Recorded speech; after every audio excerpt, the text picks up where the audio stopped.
Buenos días, Ecomundo, a la 4RD, lunes 16 de enero.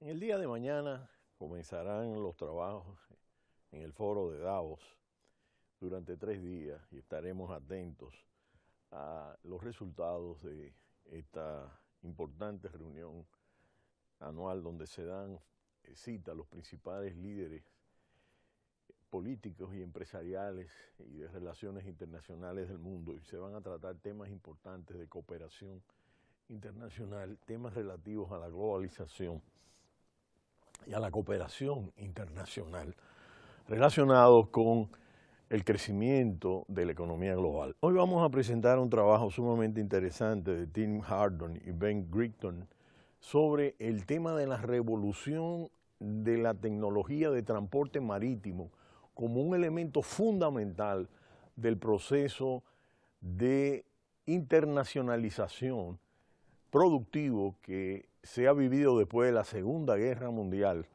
y que ha planteado cada vez más una economía cada vez más globalizada, un sistema de economía mundo. Y la característica que mejor define hoy la economía es que es precisamente mayoritariamente global. Los juguetes llegan de China, los teléfonos de Corea del Sur, el cobre de Chile, las camisetas de Bangladesh, el café de Etiopía.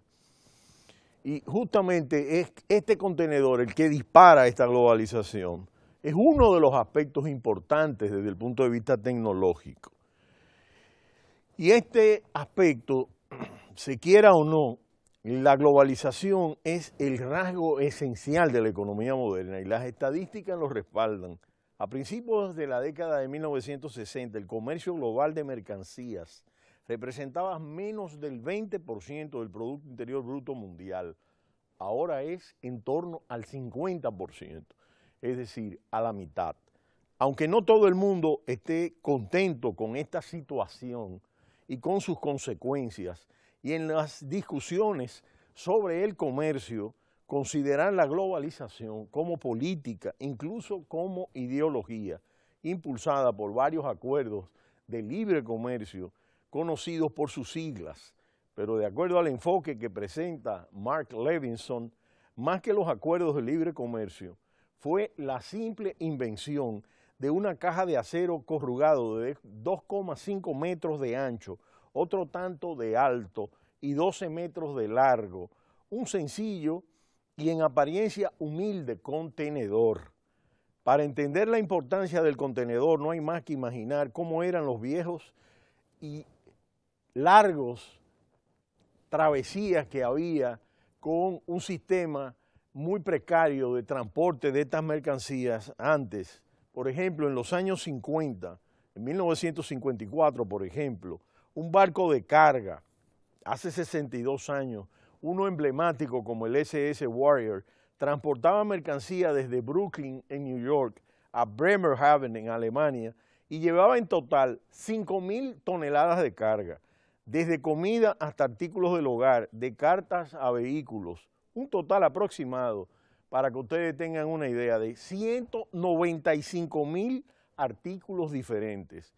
El mero hecho de mantener el registro de salida de carga de los almacenes del muelle era ya una pesadilla de por sí, pero el auténtico reto era llenar los barcos como el Warrior, o sea que en la década de 1950 la logística de cargar y descargar los barcos era una pesadilla.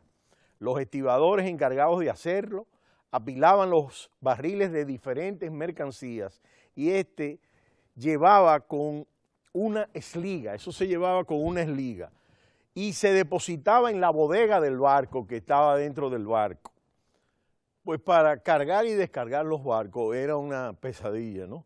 Y los estibadores encargados de hacerlo, pues apilaban los diferentes barriles de diferentes mercancías, los colocaban en unas barras y en unas bases, y entonces esto se llevaba con una esliga que se enganchaba y con una cuerda de acero para subirla y se depositaba en la bodega del barco, donde otros estibadores que estaban adentro acomodaban cada mercancía con la ayuda de ganchos que se jalaban, las estigas de acero, para optimizar el espacio al máximo y para que la carga no se moviera en alta mar. Esas esligas eran una herramienta de elevación y es el elemento intermedio que permite enganchar una carga a un gancho de izado para elevar o de atracción. En la bodega, cuando vemos lo que significa dentro de esos barcos de esos años, eran esos espacios dentro del buque destinados al alojamiento de las mercancías a transportar. Y lo interesante es que solía haber grúas y carretillas elevadoras disponibles, pero al final muchas de las mercancías, desde sacos de azúcar más pesados que un hombre, terminaban siendo movidas a mano, a pulso, con la fuerza humana. En los puertos grandes, cada pocas semanas solía haber un muerto. En el de New York, en 1950, había como media una decena de incidentes serios a la semana, y eso que era uno de los más seguros. Los investigadores que estudiaron el viaje del S.R. Werger a Bremerhaven, en Alemania, concluyeron que se necesitaban 10 días para cargar y descargar el barco, prácticamente el tiempo que le tomaba cruzar el océano Atlántico. Imagínense lo que era la tecnología. Y mover esa carga costaba $420 por tonelada en cifras actuales, a precios de hoy. Además, por los retrasos típicos de clasificación y distribución de la carga por tierra, el viaje total pudo haber llevado 3 meses, calculaban los investigadores. Con las nuevas cajas estándar y en consecuencia, a partir de esa revolución de hace 60 años, el transporte internacional de mercancías costaba mucho dinero y mucho tiempo, así que debía haber una mejor forma de hacerlo. De hecho, lo había, poner toda la carga en unas cajas estándares y transportar luego esta, pero inventar la caja fue la parte fácil. El contenedor ya había sido probado de varias maneras en décadas anteriores sin éxito. El verdadero reto era superar los obstáculos institucionales y sociales. Para empezar, las compañías de camiones, las navieras y los puertos no se ponían de acuerdo en un estándar. Después estaban los poderosos sindicatos de los puertos que se resistían a la idea. Se podría pensar que veían con buenos ojos lo de los contenedores, ya que con ellos cargar los barcos sería más seguro, pero su uso implicaba también que habría menos trabajo para los estibadores. Los reguladores de la carga en Estados Unidos preferían también el status quo. Las diferentes regulaciones establecían cuánto debían cobrar las compañías navieras y las empresas de camiones. ¿Por qué no permitir que éstas cobraran lo que el mercado estableciera? O permitir que unieran y ofrecieran un servicio integrado. El hombre que sorteó este mar de dificultades e inventó el sistema moderno de transporte con contenedores se llamó Malcolm McLean. No sabía nada sobre el transporte de mercancías, pero era un empresario de camiones y sabía mucho sobre ellos y le interesaba ahorrar dinero. Así que vio potencial en unos contenedores que se pudieran luego ajustar a un camión.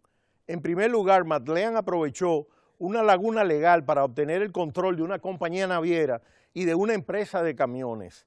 Luego, cuando los estibadores entraron en huelga, aprovechó ese tiempo de inactividad para adecuar los barcos viejos a las especificaciones de los nuevos contenedores y animó a la autoridad portuaria de New York a crear a un lado del muelle de la ciudad un centro para contenedores. Pero la maniobra más importante ocurrió en 1960, cuando McLean le vendió la idea del transporte con contenedores a uno de los clientes más poderosos posibles, el ejército de los Estados Unidos. El ejército vio en la idea de McLean la solución a sus problemas para enviar equipamiento militar a Vietnam. El transporte con contenedores es mucho más eficiente si forma parte de un sistema integral de logística. Así que el ejército de Estados Unidos era el cliente ideal. Además, McLean se dio cuenta de que de regreso de Vietnam los buques podrían traer los contenedores llenos de carga útil de la economía que más rápido estaba creciendo en el mundo, que era Japón. Y así comenzó en serio la relación comercial transpacífica. Un puerto moderno sería irreconciliable, por supuesto, para los estibadores de la década de 1950. Incluso el contenedor más modesto puede llevar 20 veces más carga que lo que transportó el SS Warrior y se puede descargar en cuestión de horas, en llegar en lugar de días, gracias a unas grúas gigantes. Toda la coreografía, al decir de los expertos en logística, se dirige de unas computadoras que controlan cada uno de los contenedores que se mueven en un sistema logístico global. Los sistemas refrigerados se colocan en el casco donde hay electricidad y monitores de temperatura y los más pesados al fondo, y mientras las grúas cargan el barco, lo van descargando de otros contenedores. Por supuesto, esta revolución, este sistema es desigual en el mundo, de acuerdo a algunos países pobres que todavía no han incorporado estos sistemas. Sin embargo, con esas excepciones y para un número creciente de destinos, ahora las mercancías se pueden transportar de una forma más rápida y barata.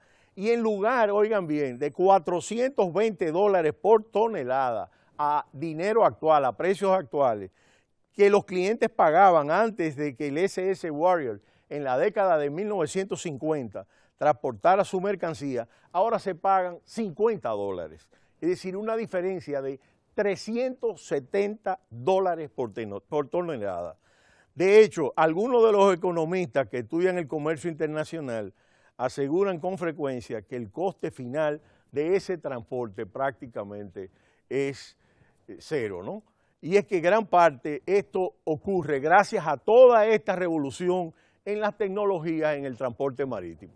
De manera que es interesante ver cómo todo el salto tecnológico que se operó en todo el sistema de carga y descarga de contenedores y del sistema tecnológico computarizado que se utilizó y todas las grúas gigantes para poder cargar estos contenedores y los sistemas de refrigeración computarizados que implicaron esta modernización del sistema de transporte marítimo. Y finalmente, es interesante porque al igual que con esta revolución tecnológica en el que el ejército jugó un fundamental, en el Internet también el ejército norteamericano jugó un rol fundamental en el salto de la tecnología.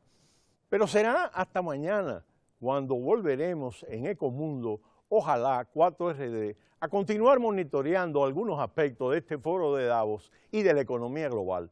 No le cambie, Cita Cultural.